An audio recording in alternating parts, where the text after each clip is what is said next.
The future of Greenland will be decided solely by the people of Denmark and Greenland, not by threats, not by military force. That was Mark Carney speaking in Paris, standing next to Danish Prime Minister Mette Frederiksen, hours after Trump renewed threats to annex Greenland by military force. Not diplomatic language, a direct repudiation of American territorial ambitions, and the opening move in what just became Trump's most devastating strategic defeat. 7 NATO allies just united against the United States. Canada is opening a consulate in Greenland specifically to block American annexation. The Arctic coalition that was supposed to follow American leadership just locked America out entirely, and Trump has no cards left to play. But before we dive into this extraordinary geopolitical reversal, if you appreciate analysis that reveals the real power plays reshaping the world, hit that like button and subscribe for the stories that truly matter. Tonight, we're showing you how Canada chose Denmark over the United States in the Arctic, why Trump's Greenland threats backfired into the strongest anti-American coalition in NATO history, and how American territorial ambition became the catalyst for shutting the United States out of Arctic coordination it assumed it would always lead. Trump demanded complete annexation of Danish territory. He appointed Ken Howery as special envoy whose job is making Greenland part of the United States. The White House declared military force was always an option, against a NATO ally, against Danish sovereignty, against 56,000 Greenlandic people. For decades, Arctic geopolitics operated on American leadership. Trump shattered that understanding.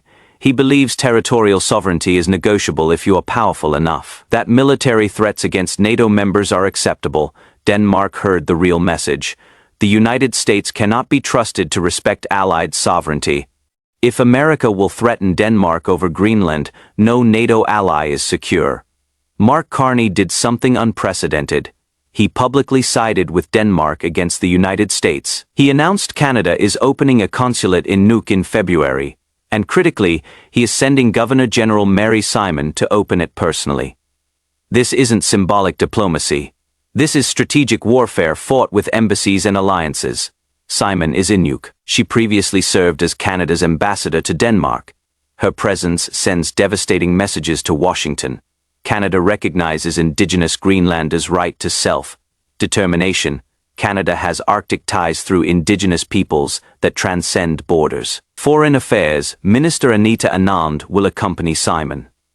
This is cabinet-level diplomatic engagement explicitly supporting Denmark while Trump threatens annexation. Carney's language was unmistakable. Self-determination means Greenlanders decide, not Americans. Sovereignty means Denmark's authority is legitimate, not negotiable. Danish Prime Minister Mette Frederiksen thanked him for being very clear in your statement when it comes to respect for national sovereignty. She emphasized both countries are together with all our NATO allies working to secure the Arctic. Notice that phrasing. All our NATO allies, not led by the United States. Together as equals with sovereignty respected. But Carney wasn't alone. France, Germany, Italy, Poland, Spain, and the United Kingdom issued a joint letter with Denmark and Canada defending Greenland's status. 7 NATO allies publicly rejecting American territorial claims. The language was direct. Greenland belongs to its people. It is for Denmark and Greenland only to decide. No diplomatic hedging, just flat rejection of American demands. Frederiksen warned that American annexation would spell the end of NATO. European leaders are taking that warning seriously. Trump assumed European allies would defer to American power. Instead, they coordinated a unified response that isolates the United States diplomatically. Canada is at the center of that coordination. Carney met privately with Frederiksen in Paris before their public statements. They coordinated Arctic security approaches that explicitly exclude American territorial ambitions. For decades, Arctic security meant American leadership. That model just collapsed. When the United States threatens allied territory, allies stop trusting American leadership. They start coordinating independently.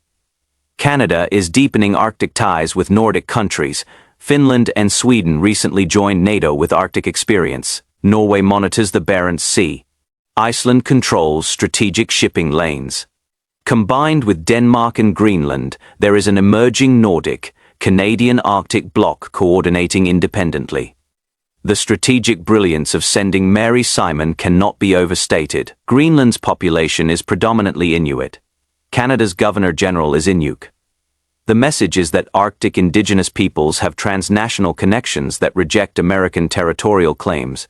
If Trump tries to annex Greenland against Indigenous will, he is attacking Indigenous self-determination. Canada is signaling that Indigenous Arctic peoples will have Canadian support against American aggression. The economic implications are staggering. Greenland holds massive rare earth mineral deposits essential for electronics and defense systems. If Canada coordinates Arctic resource development with Europe instead of the United States, American companies lose access entirely.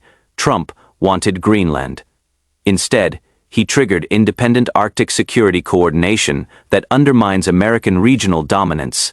Canada, Denmark, Nordic cooperation that doesn't defer to American leadership, Indigenous Arctic networks that reject American claims, and he lost trust. Frederiksen, Carney, and European leaders now know the United States under Trump will threaten Allied territory. That changes everything about security cooperation. The damage isn't reversible. The trust that NATO allies would respect each other's sovereignty is broken. Once broken, it doesn't heal just because the threat recedes. What comes next is Canada and European allies building Arctic security architecture that assumes American unreliability, joint exercises between Canada, Denmark, Norway, Finland, and Sweden, coordinated Arctic patrol programs that exclude the United States. The precedent matters globally. Other allies watching Trump threaten Denmark learn that American security guarantees are unreliable. Countries start building alternative security arrangements that don't depend on American commitment. The irony is perfect. While Trump's envoy Houry was preparing acquisition strategies, Carney was building defensive alliances. While Trump was calculating real estate values, European leaders were coordinating sovereignty protection. The speed of coalition formation reveals how seriously European leaders took Trump's threats. Within 48 hours, Carney was in Paris meeting Frederiksen.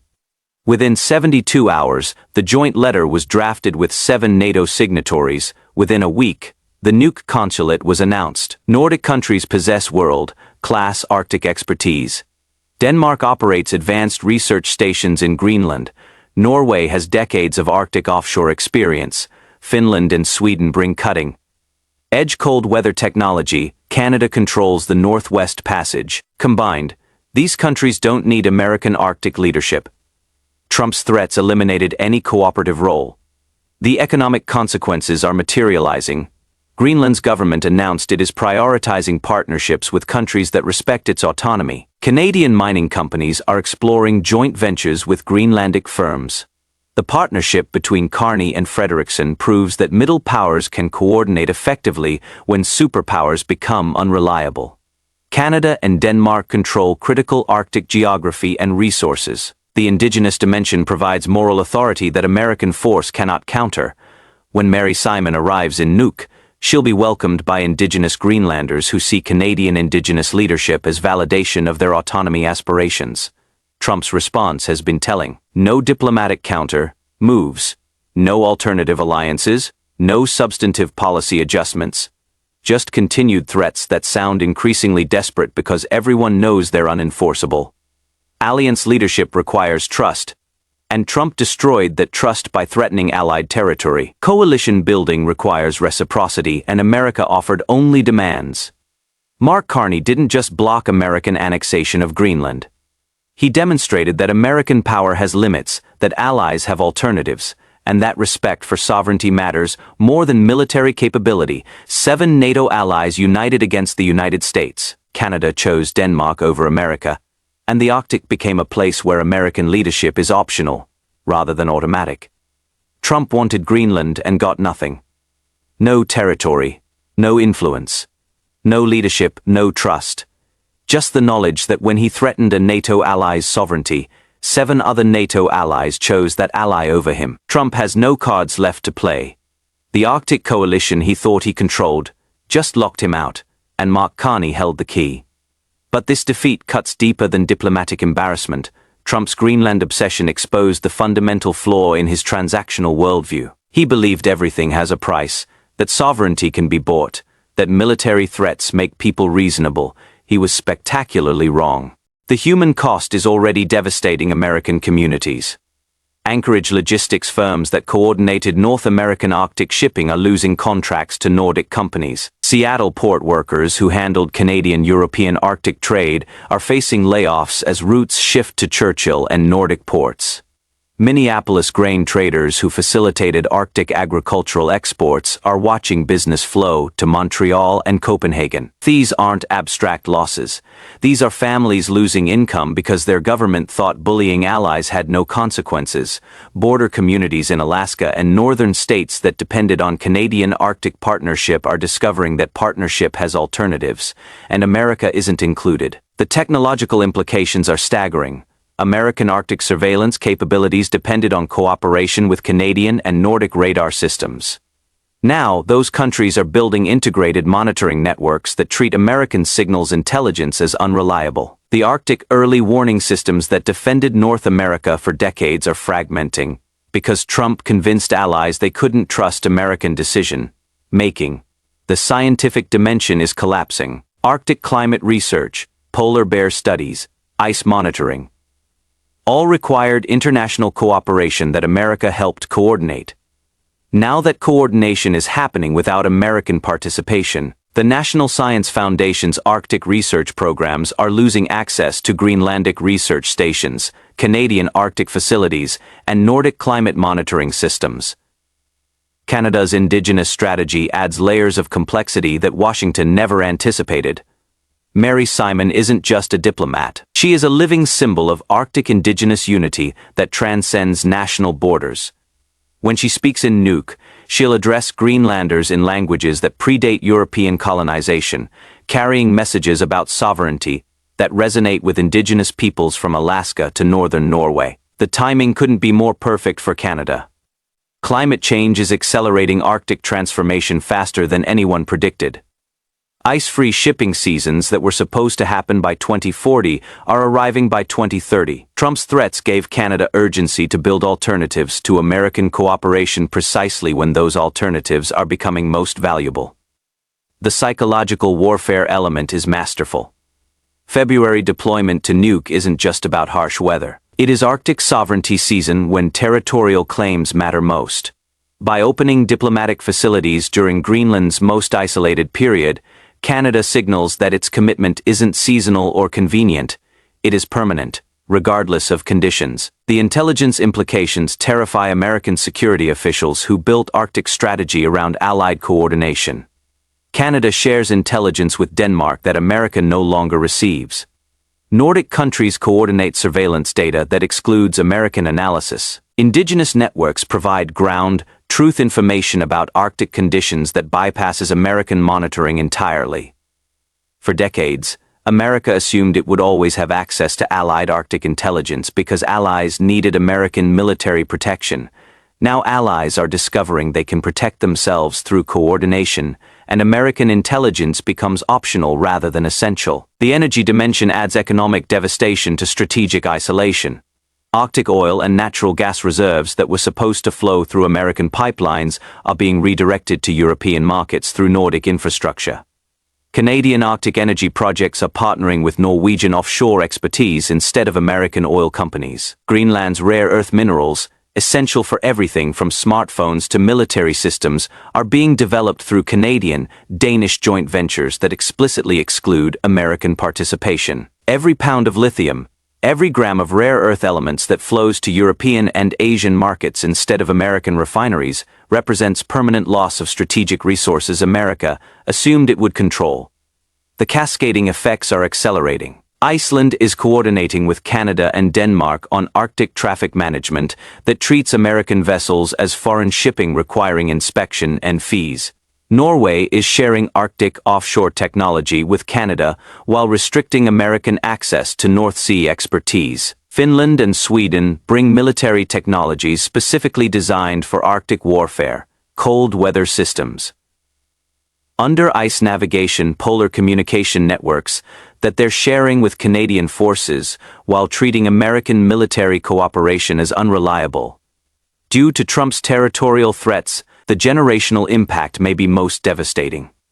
Young Greenlanders who might have studied in American universities, worked for American companies, or built careers connecting Greenland to American markets, are instead building relationships with Canadian institutions, European businesses, and Nordic career opportunities. An entire generation of Arctic leaders is learning that America threatens Indigenous sovereignty while Canada supports it. That educational and cultural shift will influence Arctic politics for decades, long after Trump leaves office. American military contractors who specialized in Arctic systems are losing access to the testing grounds and cooperative relationships that made their expertise valuable. Defense companies that built careers on Arctic cooperation with Canadian and Nordic militaries are facing contract cancellations as those countries redirect partnerships away from American firms. The economic multiplier effects ripple through American communities far from the Arctic. Midwest manufacturing that supplied Arctic infrastructure projects is losing orders to Canadian and European suppliers. Southern ports that handled Arctic shipping logistics are watching cargo redirect to Churchill and Nordic facilities. Trump's approach assumes America can unilaterally dictate terms to allies who have no alternatives. The Greenland crisis proves that assumption catastrophically wrong. Allies have alternatives. And when America becomes unreliable, those alternatives become attractive regardless of economic costs. The precedent sends shockwaves through American diplomatic circles who spent decades building alliance systems based on mutual trust and respect. If America will threaten to annex allied territory, what other traditional relationships are at risk? How many allies are quietly building alternatives to American partnership? The answer is becoming clear as countries worldwide watch America's Arctic isolation and draw conclusions about American reliability.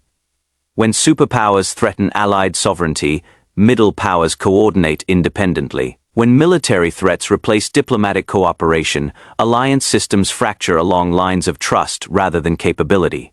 Mark Carney didn't just build a coalition against American annexation of Greenland.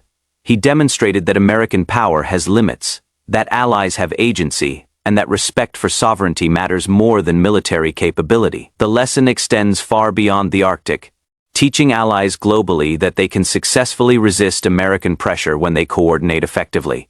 The great irony is that Trump wanted to demonstrate American strength by claiming Greenland. Instead, he demonstrated American weakness by proving that allies can work around American demands when those demands become unreasonable.